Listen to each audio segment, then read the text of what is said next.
புண்ணிய நதிகளின் பாவங்களை போக்கிய நாள். வருண பகவானுக்கு ஈசன் சாப விமோச்சனம் அளித்த நாள்.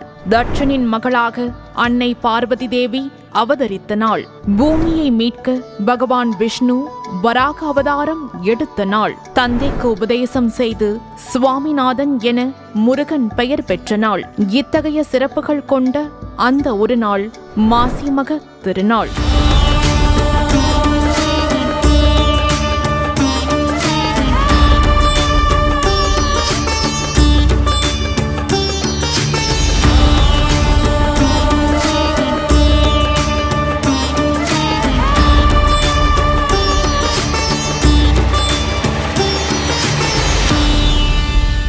மாதங்களில் மகத்தானது மாசி என்பார். அம்மகத்தான மாசி மாதத்தில் பௌர்ணமி திதியில் வரும் மகம் நட்சத்திரத்தையே மாசி மகம் என அழைப்பர்.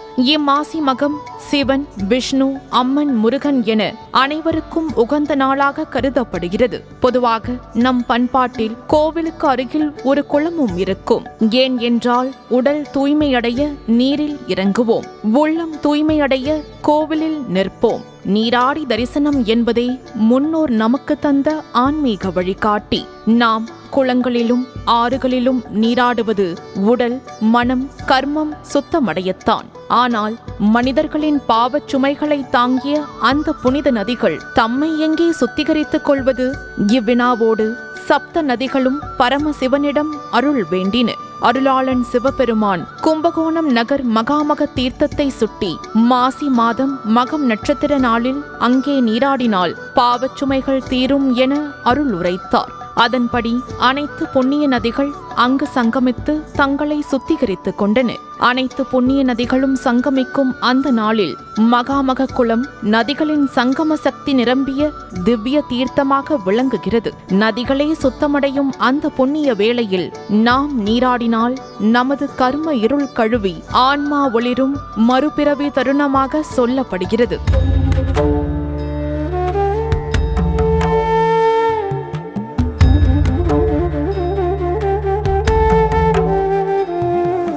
மாசி மகம் கடலாடும் நாள், தீர்த்தமாடும் நாள் என்றெல்லாம் அழைக்கப்படுகிறது. இதற்கு பின்னால் ஒரு ஆழமான புராண வரலாறு உண்டு. ஒரு காலத்தில் வர்ண பகவான் பிரம்மஹத்தி தோஷத்தால் கட்டுண்டு கடலினுள் வீழ்ந்தார். அவரை மீட்டிட தேவர்கள் பரமசிவனை வேண்டினர். சிவபெருமான் தன் கருணை கடாட்சத்தால் வருணனின் பிரம்மஹத்தி தோஷத்தை நீக்கி அவரை மீட்டருளினார். அப்பொழுது பணிவுடன் நின்ற வருணன், இறைவா, நான் நீரிலிருந்து உம்மை நினைத்த போது தாங்கள் எனக்கு கருணை புரிந்தீர். அதேபோல் மாசி மகநாளில் புண்ணிய தீர்த்தங்களில் நீராடி உம்மை நினைத்து வழிபடும் எல்லா உயிர்களுக்கும் பாவ நிவர்த்தியும் பிறவி துன்ப நிவாரணமும் அருள வேண்டும் என்று வேண்டினார். அருளாளன் சிவபெருமான் அவ்வரத்தை வழங்கி ஆசிர்வதித்தார்.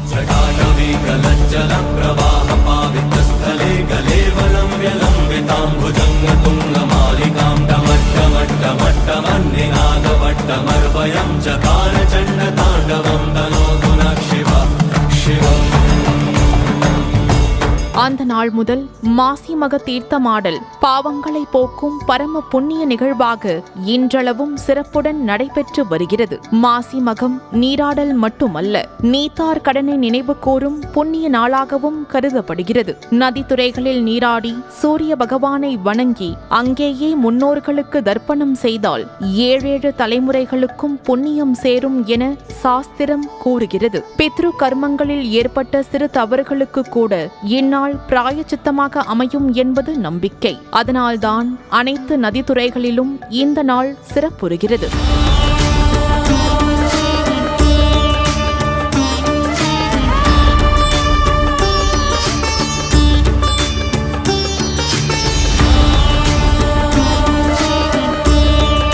மாசி மகம் ஒரு தீர்த்த புண்ணிய நாள் மட்டுமல்ல, அம்பிகையின் அவதார திருநாளாகவும் போற்றப்படும் திவ்ய தருணம். இந்நாளில்தான் தாட்சாயணி என பெயர் பெற்று அன்னை பார்வதி தேவி தட்சனின் மகளாக அவதரித்தாள் என புராணங்கள் கூறுகின்றன. அந்த தெய்வீக நாளில் அம்மையை மனமாற வழிபட்டால் இல்லற வாழ்வில் நிலவும் சங்கடங்கள் நீங்கும் என நம்பப்படுகிறது. கணவன் மனைவி இடையிலான மனக்கசப்புகள் கரையும், உறவுகளில் அமைதி மலரும், குடும்பத்தில் ஒற்றுமை நிலைக்கும்.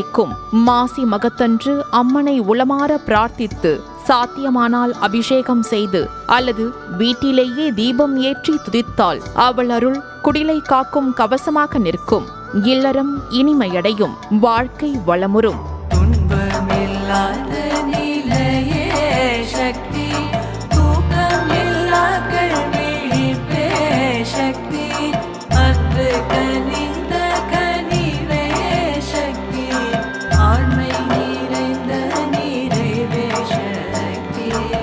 இந்நாள் குமரனின் ஞான மகிமை வெளிப்பட்ட திருநாளும் ஆகும்.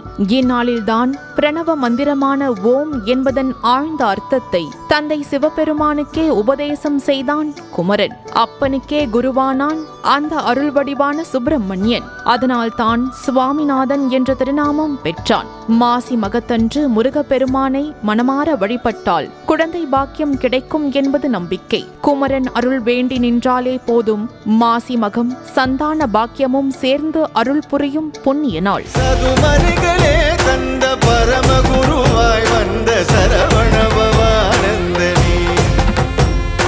சதுமரிகளே தந்த பரமகுருவாய் வந்த சரவணபவானந்தனே. மேலும் இந்நாள் திருமாலின் அருள் நிறைந்த புண்ணிய நாளாகவும் விளங்குகிறது. இந்நாளில் மகாவிஷ்ணு பெருமானுக்கு சத்யநாராயண பூஜை செய்வது மிகவும் உகந்ததாக கருதப்படுகிறது. அன்றைய தினம் மனமார திருமாலை பிரார்த்தித்து சத்யநாராயண விரதம் மேற்கொண்டால் குடும்பத்தில் வளம் பெருகும், தடைகள் நீங்கும், செயல்கள் சிறப்புறும் என நம்பப்படுகிறது. ஆக மாசி மகம் சிவனுக்கு மட்டுமல்ல விஷ்ணுவுக்கும் உகந்த அருள் பொங்கும் திருநாளாக விளங்குகிறது.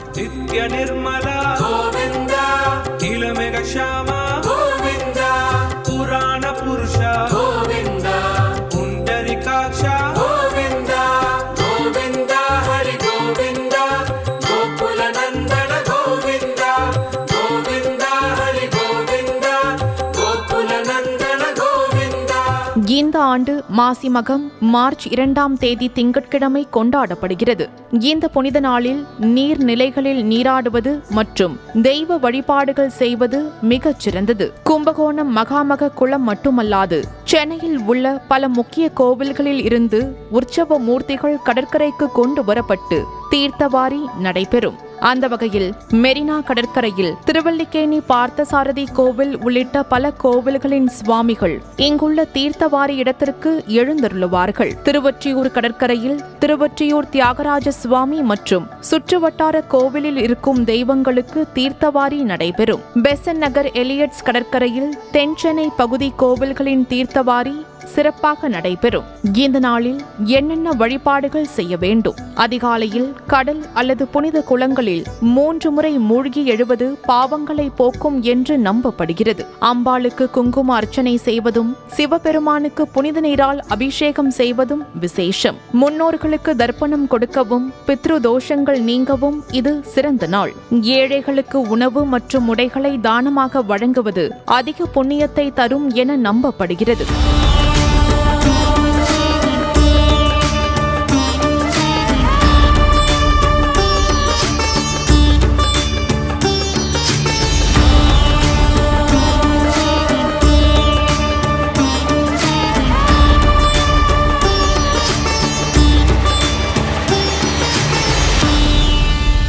நேயர்களே, மாசி மகம் என்பது வெறும் சடங்கு மட்டுமல்ல. நம் பாவங்களை நீக்கி முன்னோர்களின் ஆசையை பெற்று புதுப்பொலிவுடன் வாழ்க்கையை தொடங்குவதற்கான ஒரு உன்னத நாள். வரும் மார்ச் 2 மாசி மகத்தன்று தமிழகத்தில் உள்ள புனித நீர்நிலைகளில் தீர்த்தவாரி கண்டு இறைவனின் அருளை பெற்று மன நிறைவடைவோம். அனைவருக்கும் இனிய மாசி மக திருநாள் நல்வாழ்த்துக்கள்.